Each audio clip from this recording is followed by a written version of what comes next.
"Hey, Grandpa, you need a hand with that museum piece, or are you just polishing it for another 50 years? The voice, dripping with the casual arrogance of youth, sliced through the quiet diligence of the hangar.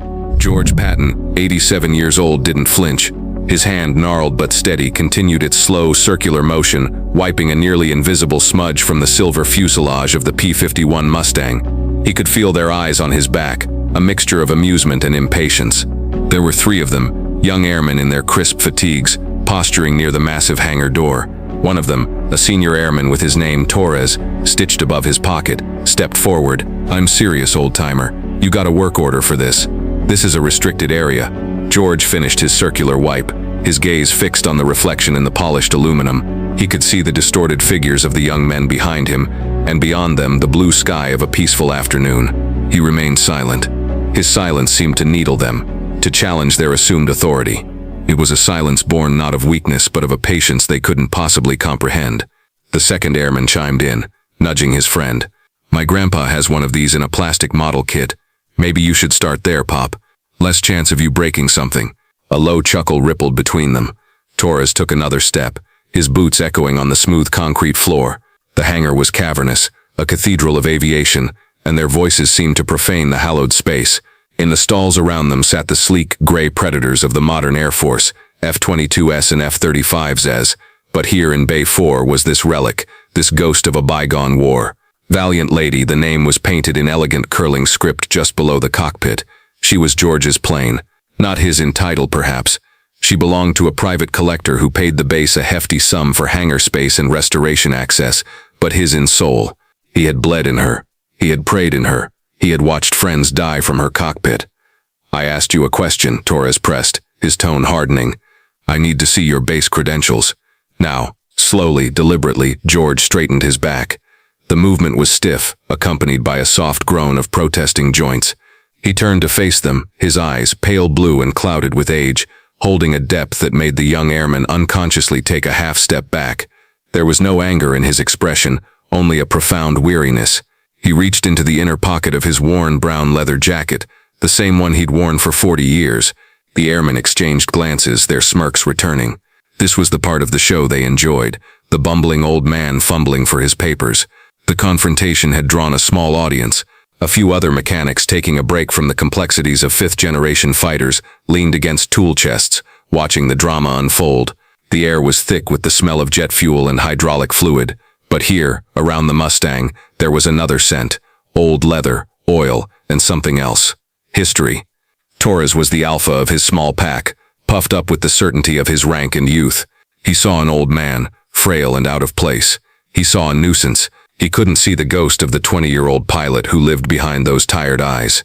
He couldn't hear the thunder of 1,000 Merlin engines roaring in the old man's memory. "Come on, we don't have all day," Torres said, snapping his fingers.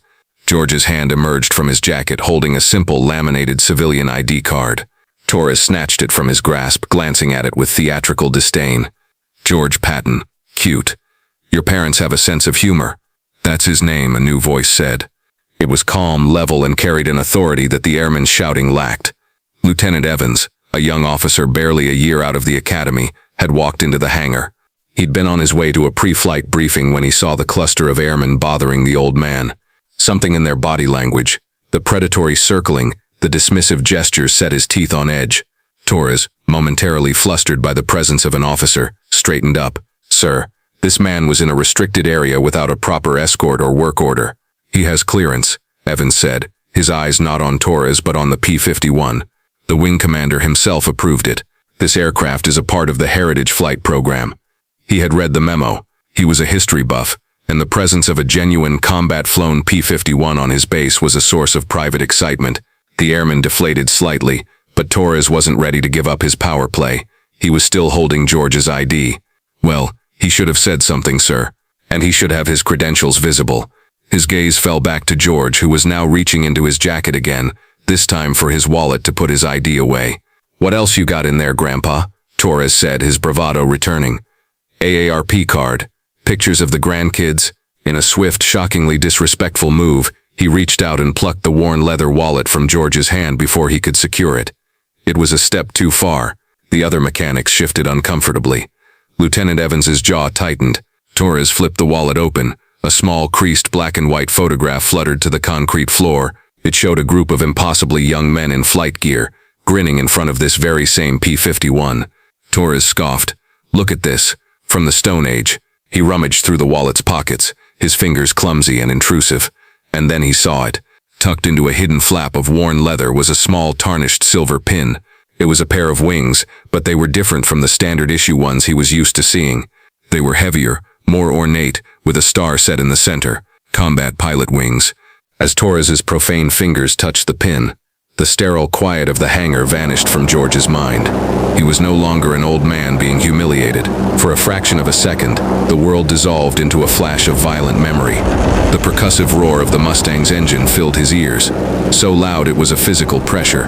The sky outside his canopy wasn't blue, but a dirty, smoke-filled gray, pockmarked with the black puffs of flak. The air reeked of cordite. He could feel the familiar violent rattle of the .50 caliber machine guns firing in their mounts, the vibration running through the stick, up his arm and into his very bones. A Focke-Wulf 190, trailing black smoke, tumbled past his wing. The memory was less than a heartbeat, a visceral echo of a life lived at the edge of death, and then it was gone.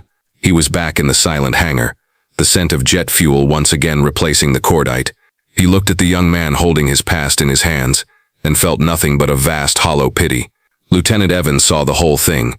He saw the wallet snatched, the photo fall, the airman sneer. He saw the flicker in the old man's eyes, a momentary fire that was almost frightening in its intensity before it subsided back into that unnerving calm. He knew he was witnessing something profoundly wrong. The name on the ID patent clicked with the name of the plain, Valiant Lady. His mind raced, connecting dots from articles and history books he'd devoured. It couldn't be, could it? Torres, oblivious, was holding the wallet up like a trophy. "All right, that's it. You've had your chance," he said, pulling out his phone. "I'm calling security forces. We'll have you trespassed from the base. Maybe they'll recommend a nice psych evaluation to see if you're fit to be wandering around an active airfield." He was looking at George, but he was playing to the audience, to his friends, to the officer he wanted to impress with his diligence. He was savoring the humiliation, pushing it to its absolute peak. As Torres began to dial, Lieutenant Evans took a step back into the shadows of a massive F-22 wing. He pulled out his own phone. He wasn't calling security. He scrolled through his contacts and pressed the number for the wing command post, the nerve center of the entire base. "This is Lieutenant Evans in Hangar 4, he said, his voice low but urgent. "I have a situation here. There is an elderly civilian." "Yes, sir." The man restoring the P-51 Mustang. He paused, listening. "His name is George Patton." He spelled it out. Patton. "He is currently being detained by Senior Airman Torres." Evans chose his words carefully. "Sir, I believe you need to get the wing commander, immediately." The voice on the other end, initially bored and bureaucratic, changed instantly. There was a muffled shout, the sound of a chair scraping back violently. The audience couldn't hear the words, but the sudden shift in tone was unmistakable. Help was not just on the way. The cavalry had been scrambled. Inside the wing command building, Colonel Marcus Davis was on the phone, his face a storm cloud of annoyance. An unscheduled call from the command post about a hangar dispute was the last thing he needed. "What is it, Lieutenant?" he said, his voice clipped. "Sir, it's about the civilian in Hangar 4, Evans said. "The one with the Mustang. His name is George Patton." The name hung in the air for a second. Colonel Davis's entire posture changed. He went from leaning back in his leather chair to sitting bolt upright, his knuckles white on the receiver. His eyes darted to a framed print on his office wall, a painting of P-51s from the 357th Fighter Group locked in a dogfight over Germany. "Say that name again, Lieutenant," the colonel commanded, his voice now dangerously quiet. "Patton, sir. George Patton." Colonel Davis slammed the phone down, not into its cradle but onto the desk. "Sergeant," he roared at his aide, "get my car, now, and get Dr. Albright from the base historian's office on the line.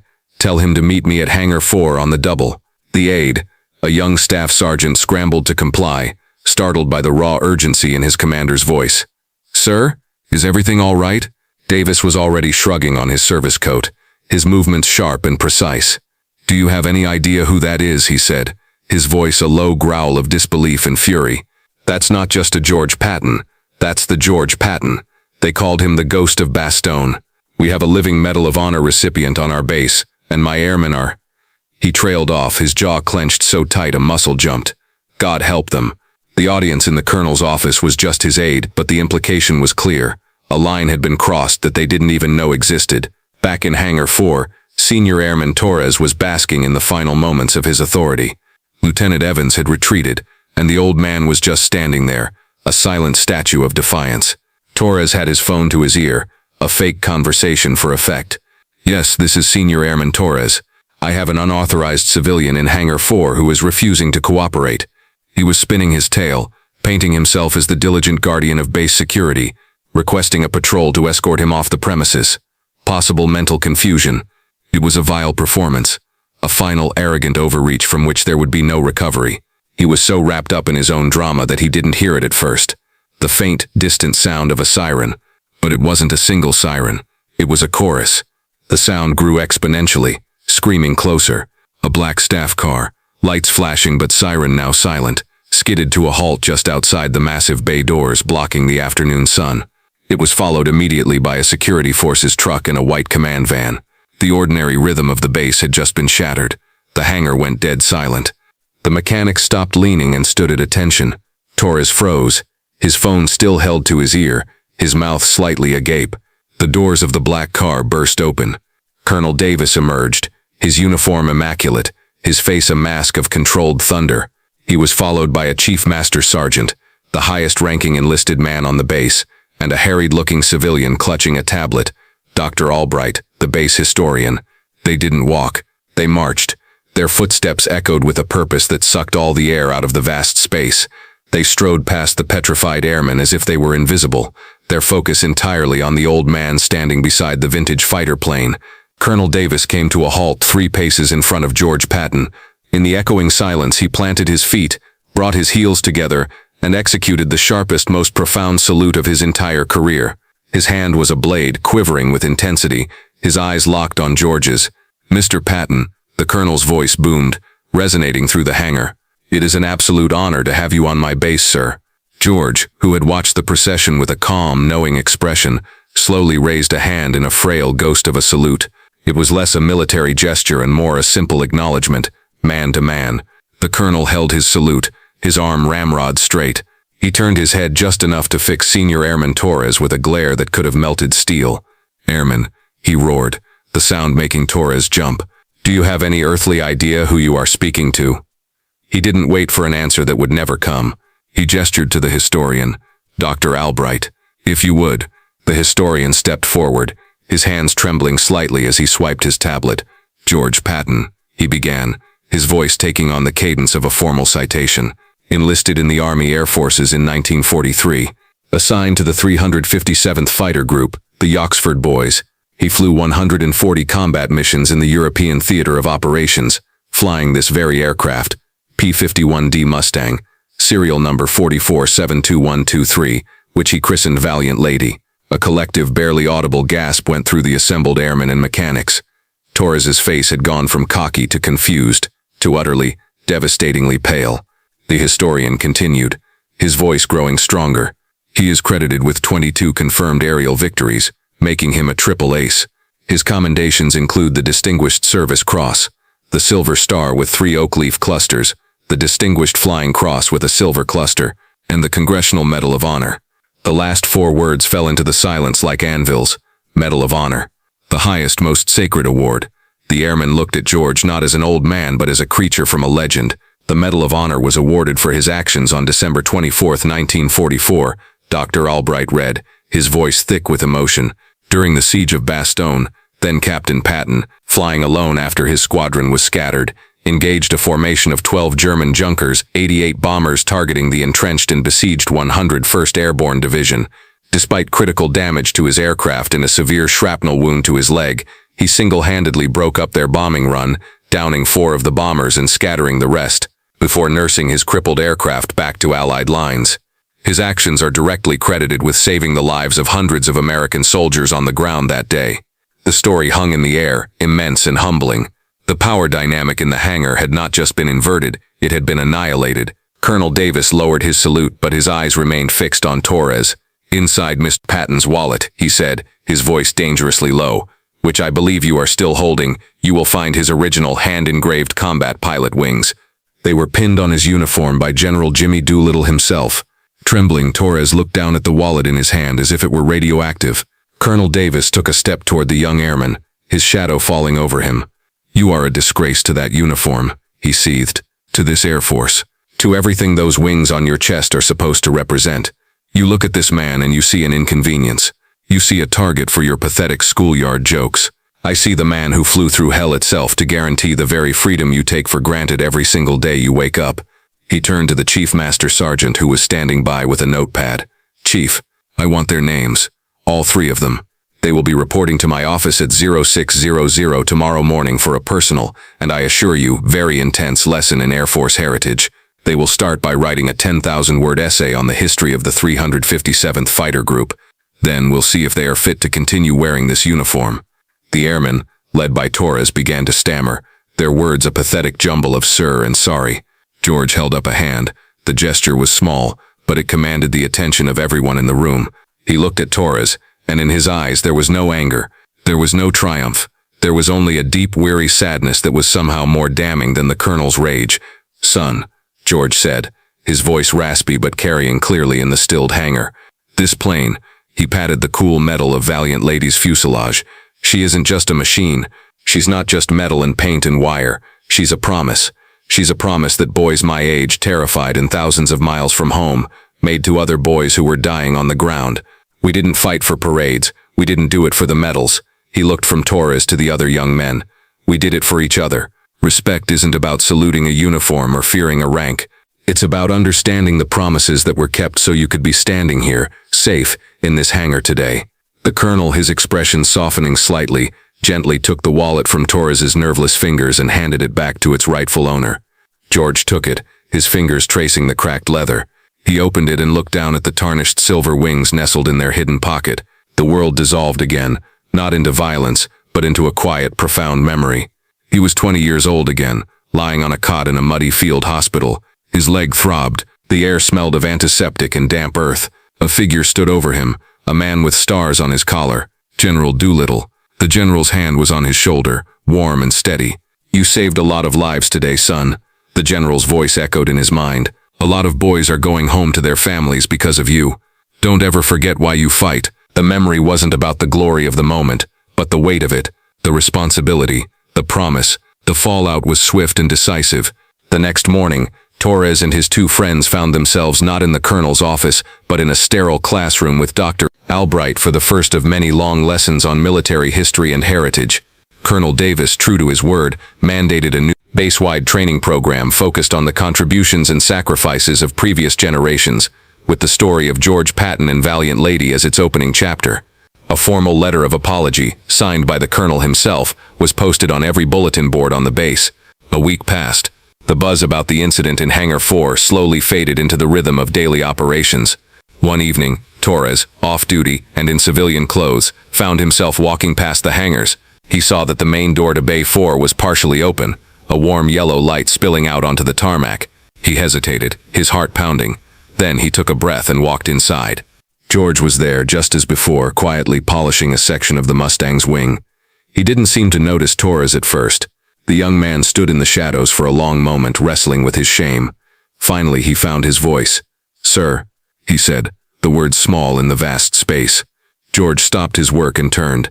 He looked at Torres, really looked at him, and saw not the arrogant bully from the week before, but a humbled young man, his eyes full of a remorse that was deep and genuine. "Sir," Torres began again, his voice cracking, I was hoping, could you tell me about her? About Valiant Lady?" George Patton held his gaze for a long moment. Then a small, genuine smile touched the corners of his mouth, the first one Torres had ever seen. It transformed his face, chasing away some of the weariness. He gestured with his rag toward an old wooden crate sitting nearby. "Pull up a crate, son," George said, patting the gleaming silver wing of his old warhorse.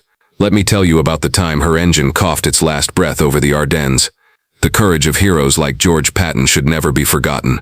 If you were moved by his story, please like this video, share it with someone who needs to hear it, and subscribe to Veteran Valor for more incredible stories of service and sacrifice.